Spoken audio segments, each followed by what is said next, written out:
What's happening, everybody? Steve here, Raiken Profit over RaikenProfit.com.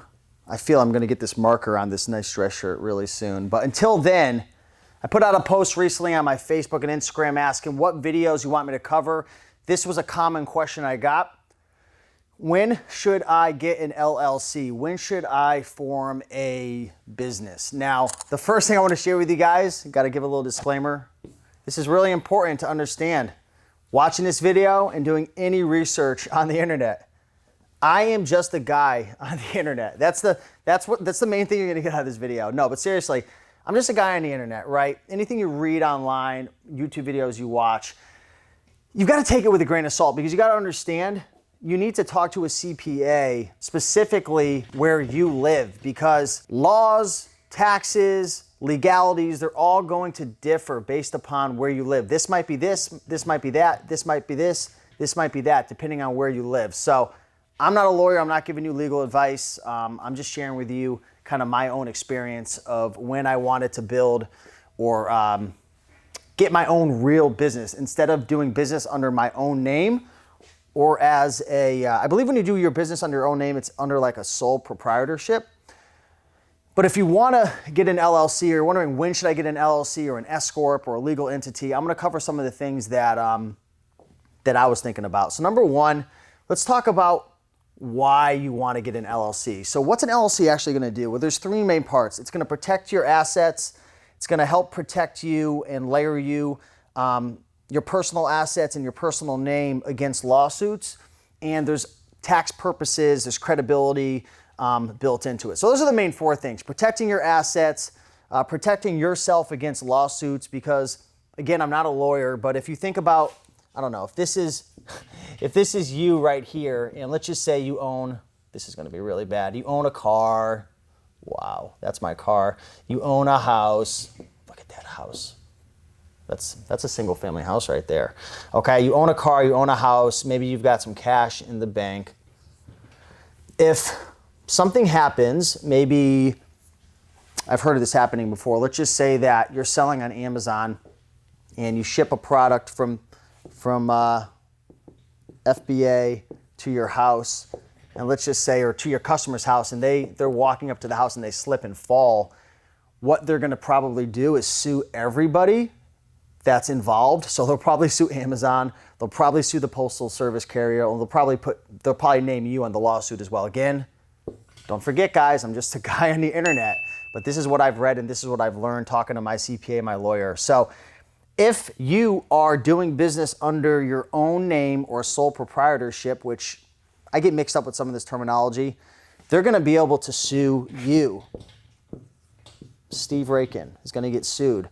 But if you have an LLC or you have an S corporation or some type of entity, it's from my understanding, it's kind of like a layer of protection around you.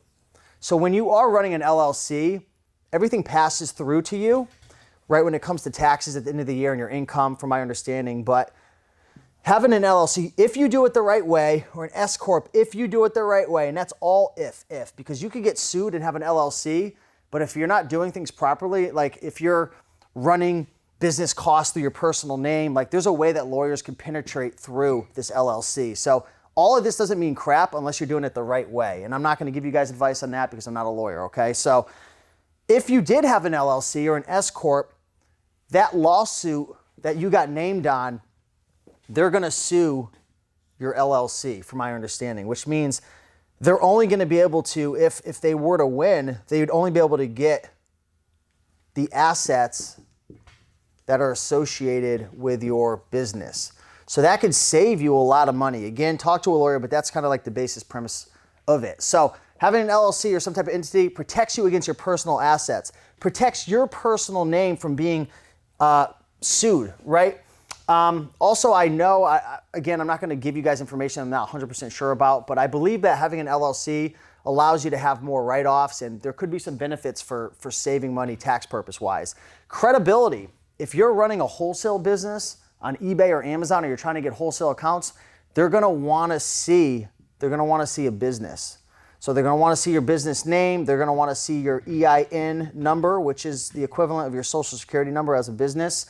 And they're probably going to want to see your user sales and tax permit for sales tax, so on and so forth. Now, if you have no assets, if you're just starting a business, you have no money, my guy in the internet advice would be probably not to set up an LLC or an S corporation or any entities like that, because there's costs associated with setting up an LLC. So for me personally, I have 3 LLCs right now, and I set up each LLC by going to the Secretary of the State website, searching for my business name, making sure it was available, and I did it all myself. That cost, I think in Connecticut, I think it was like $150 or 200 or 100. I don't know, somewhere in that area. I forget. So there is a cost to just get it set up, even if you go directly to the state. Some people are overwhelmed, and there's companies out there like LegalZoom who like to make it sound like it's a super complicated process. It's really not that complicated. There'll be lawyers out there who say, you should go through the law firm to set it up. I'm sure there's benefits and pros and cons to it. I did it myself and I was fine. But you could talk to your CPA and get some advice, or you can use LegalZoom or a lawyer or someone to help you. That's going to just cost more money to just originally create that legal entity right there in that business. Not only is there that formation cost, but there's also, depending on where you live, again, I can only talk from my own experience in Connecticut, but depending on where you live in the country, there's going to be different formation costs yearly. There's going to be different reoccurring costs as well, and there could be some other costs associated with running an LLC. One more cost that a lot of people don't realize is when you create an LLC, that's another tax return. So not only are you, when you go to see your lovely CPA, not only do you have your personal, but then you're also going to have your business tax return. If you have an S corporation, you're going to be paying payroll. You could be getting paid out dividends. It's more complex. It's a little over my head. I do have an S corporation right now. I do have LLCs as well, but just something to consider. So the question is, can you justify the cost of an LLC? And in your particular business, do you have assets? Well, not your particular business, but your personal liability. Do you have a lot of assets that you have to protect? Are you worried about lawsuits? Maybe you're in a very high-risk business and it's possible for you to get sued. That's something to definitely consider as well.